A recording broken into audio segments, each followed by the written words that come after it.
What is up, guys? I did have this sweet green screen going on behind me. I'm not that advanced in my video editing skills. See, I gotta adjust that light. Still in the transition of moving right now, so this is what we're working with. So bear with me.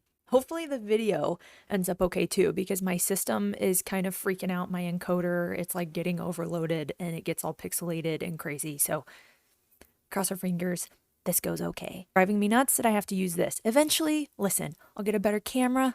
I'll get a better microphone. You guys will be able to hear me. I'll get a better background. This little light is like doing the dang thing. It looks sick back there. I'm not mad about it.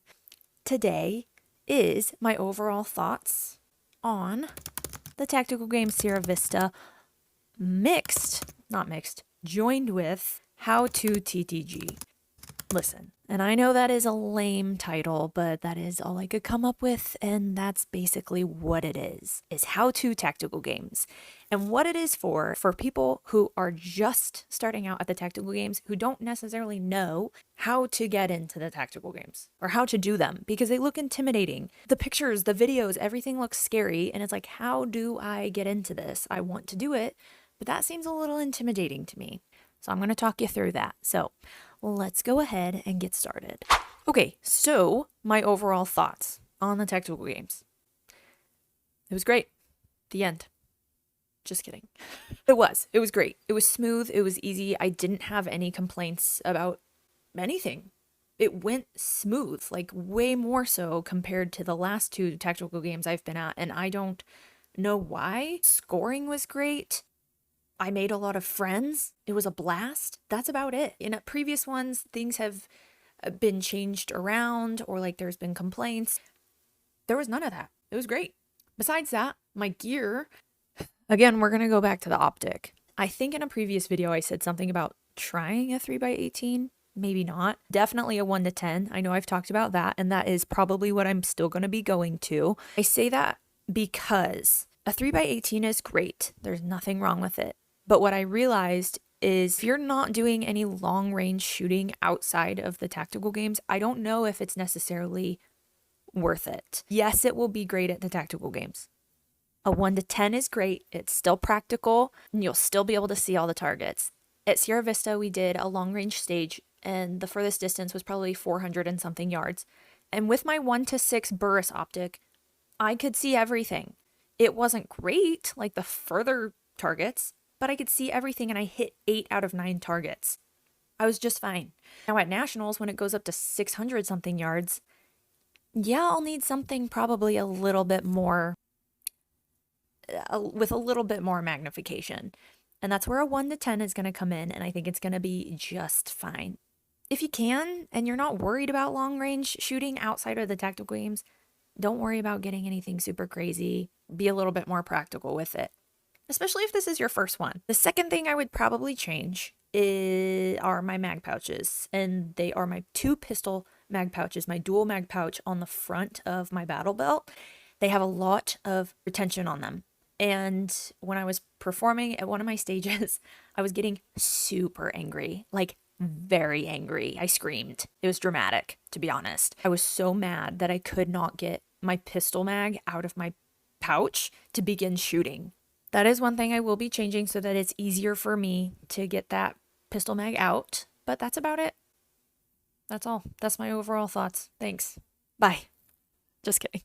Moving on to How To TTG. This is for anyone who is really just starting out and they just kind of want to know, how the heck do I get into this? Well, let's start with how to sign up. Make sure you have a practice score account. That's how you're going to sign up for the tactical games. From that point on, you will start to receive emails. The first couple emails are like 2 weeks out to maybe a month out, 2 weeks out, a week out. So you'll receive all of those. Within those emails, you should receive information on buying a photo package and tactical tune-up. And that's a class they do either the day of check-in or the day before. It's a great class. I'll talk about both of those in just a second. You'll receive information on where the tactical games is at and just other general information. That's pretty much it. Probably receive information on check-in times. That is normally the day before the tactical game starts. It's from 4 to 7 p.m. normally. 7 p.m. is the cutoff, and then you have another last minute check-in the day of the tactical games at like 6 a.m. But you want to try to be at that first check-in, just so that you are prepared, you're not rushed, everything is good to go. Going back to photo packages and tactical tune-up. Photo packages are great. They're like $100. You get great pictures, probably around 10 pictures to 15, depending. Make sure you budget for that. I personally could not buy photo packages at the last 2 tactical games because we were starting the process to move and now are in the process of moving. So we just didn't have it in the budget to get those. I would highly suggest getting a photo package if you can. Whenever they do send out the email with all the photos that they're available and ready, it's kind of difficult to find yours. Everyone gets on at one time, so it might crash on you. That happened to me the first time I got my pictures. Scroll through a whole bunch of pictures to find your pictures. Just kind of tedious, but you get cool pictures, and that's that.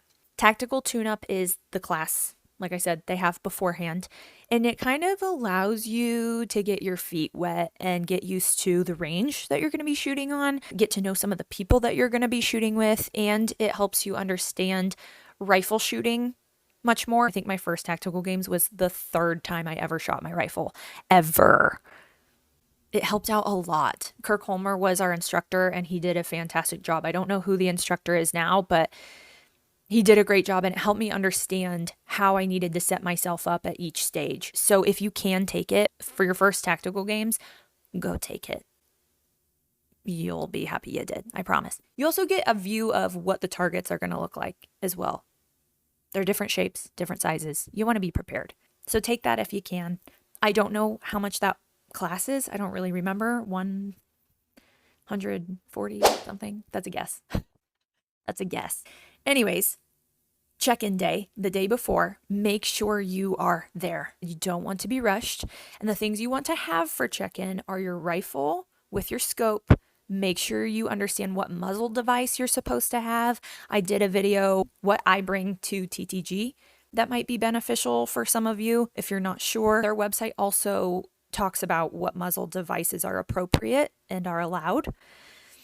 And then you want to have a chamber flag. If you don't have one, they do provide those. I think you can purchase them. You want to have your plate carrier for sure. Women's plate carriers need to be 12 pounds. Men's need to be 15. All right. So make sure you have that with you as well. Other things to make sure to have are your pistol and your whole belt set up with your holster. I've never had them check that, but you never know. They might check it. They might need to. Just have it with you just in case. You're going to stand in line. You're going to walk up to the counter and they will greet you, ask what division you are in, and ask if you want a photo package if you did not already purchase one. Perfect. Done. Moving on. They'll check your rifle and anything else they need to check. They'll weigh your plate carrier. You might have to add some weight in there, or you might be perfectly fine. You might be a little bit over. Doesn't really matter as long as you make weight. You'll move on from there, go grab your t-shirt, and then you can purchase another t-shirt, another hoodie, a hat, whatever, and you can get a check-in picture. Here's mine, and I love it, and it's so sick. It's just cool. They give you little extra things like that, and it's awesome. So that's it. Check-in is over, done. So then that evening you're waiting. You have not gotten your workouts yet, okay? They typically don't send those out until the night before, and we got them at 10 p.m. the night before the tactical games was actually supposed to start. So we got the email, and the email has a squad matrix and it has stage descriptions. The stage descriptions are your workouts. Like I said, 10 p.m. the night before.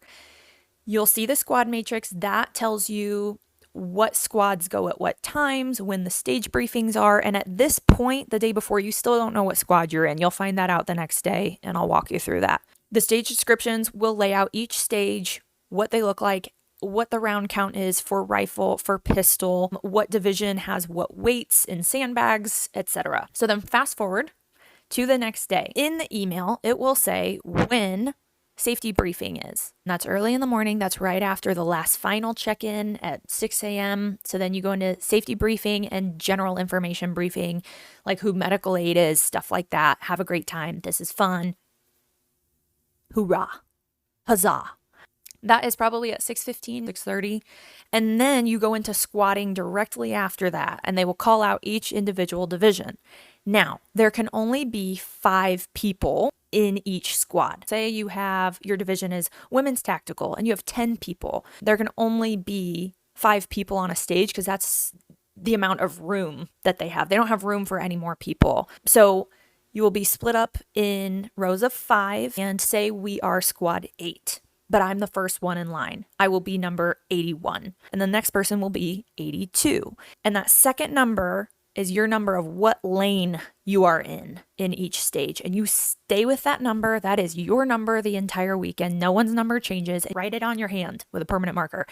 You have to know that number to be able to tell your judge and to write it down before your stage. They'll call you up so that you have to write it on your targets so they know whose targets are whose. So you have to remember that number.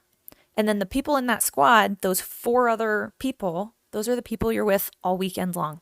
All right, that's your squad. If you're squad 8, on the squad matrix, you watch where squad 8 is all weekend, and it'll tell you what time you're supposed to go at and what time your safety briefings are, stage briefings, everything like that. In your stage description, you want to have that link open too, so you can double check and make sure you have the right amount of ammo. I check that thing nonstop. That and the squad matrix. I check both of those links all weekend long. Just keep them open. You want to make sure that you are at your stage ahead of time. Be there for the stage briefing because you don't want to get screwed up. You can ask all the questions that you want. They might be running ahead of schedule. Typically, they're running behind schedule just because there's so much going on. But you want to be there when you are supposed to be there compared to what the squad matrix says. They will start without you. They'll call your number, but if you're not there, they're going. Sucks to suck. You missed it. You got to pay attention. Be prepared. Be on time. And that's that. You'll perform your stage. Then after you are done, you will judge the next squad that comes up. And that's mandatory. Like you have to judge the next squad. If you are dizzy and you don't feel well and you can't focus, that's okay. Tell someone and they will get someone else to judge that next person for you because you want to also give them a fair chance. You will be judging other people that day. That's how that goes. When you are done judging your person, you can then go to the scoring tent of that stage and you can take pictures of your target from that stage. And I highly suggest doing that. Sometimes there can be discrepancies. We are all human. The volunteers are human. So take pictures of your targets so that you know what your score was, so that if it shows up on practice score and it's not what you thought it was, okay, well, you can arbitrate that at some point during the weekend. Just take pictures of your targets. So then that day is over. Great. Done. You might have a lot of time in between stages, so just be prepared for that. But your day is done. Rest up, eat, whatever. Next day, your squad matrix will tell you when you need to be there and when your stage briefing is. So you'll go through that day.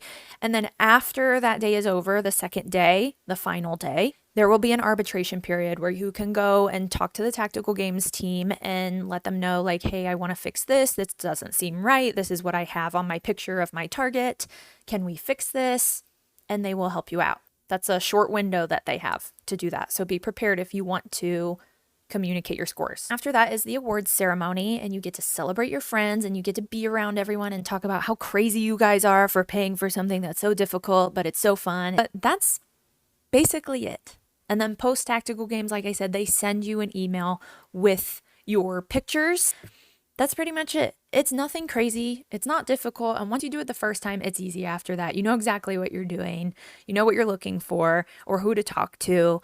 And it's just fun. So I hope that if you are new to the tactical games or you want to start doing the tactical games, that kind of helps put a process in order for you to get going and you know what to do, what next steps to take. And if you're concerned with the gear that you have or that you're bringing and you want suggestions on things, I do have a video for that on what I bring to the tactical games, and you might get some things from there that you're like, oh, that's a good idea. Or you might be like, I can't use any of this crap. That was stupid.